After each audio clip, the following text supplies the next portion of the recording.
ಉತ್ತರ ಕನ್ನಡ ಜಿಲ್ಲೆ ಭಾರತ ಸೆಷನ್ ಉತ್ತರ ಕನ್ನಡ ಜಿಲ್ಲೆಯನ್ನು ಧಾರವಾಡದ ಹೈಕೋರ್ಟ್ ಬೆಂಚಲ್ಲಿ ಇಡಬೇಕು, ಮಂಗಳೂರಿಗೆ ವರ್ಗಾವಣೆ ಆಗಬಾರದು ಹೇಳುವ ಹೇಳಿಕೆ ಅತ್ಯಂತ ಸಮಂಜಸ ಮತ್ತು ವಾಸ್ತವಿಕ.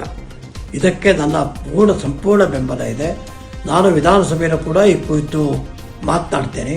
ಯಾವುದೇ ಕಾರಣಕ್ಕಾಗೂ ಮುಖ್ಯ ನ್ಯಾಯಮೂರ್ತಿಗಳು ಮತ್ತು ಮುಖ್ಯಮಂತ್ರಿಗಳು ಈ ಕುರಿತು ಉತ್ತರ ಕನ್ನಡ ಜಿಲ್ಲೆಯ ಶಾಸಕರು ಮತ್ತು ಭಾರತ ಸೆಷನ್ ಜೊತೆ ಚರ್ಚೆ ಮಾಡಬೇಕು. ಮುಖ್ಯ ನ್ಯಾಯಮೂರ್ತಿಗಳು ಕೂಡ ಈ ಕುರಿತು ಚರ್ಚೆ ಮಾಡಿ ನ್ಯಾಯಾಂಗ ವ್ಯವಸ್ಥೆಯಲ್ಲಿ ನ್ಯಾಯಕ್ಕೆ ಅವಕಾಶ ಸಿಗಬೇಕು. ಅಕಸ್ಮಾತ್ ಹೆಚ್ಚು ಕಮ್ಮಿ ಆದರೆ ನಾವು 70 ಕಿಲೋಮೀಟರ್ ಇರತಕ್ಕಂಥ ಉತ್ತರ ಕನ್ನಡ ಜಿಲ್ಲೆ ಕೆರವೆ ಪ್ರದೇಶ 450 ಕಿಲೋಮೀಟರ್ಗಿಂತ ಹೆಚ್ಚು ದೂರ ಹೋಗಬೇಕಾಗತ್ತೆ.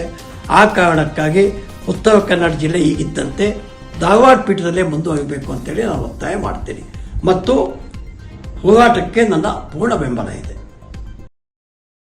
ವೀಕ್ಷಕ ಮಹಾಪ್ರಭುಗಳೇ, ನಮ್ಮ ಚಾನಲ್ ಅನ್ನು ಸಬ್ಸ್ಕ್ರೈಬ್ ಮಾಡಿ, ಶೇರ್ ಮಾಡಿ, ಪ್ರೋತ್ಸಾಹಿಸಿ.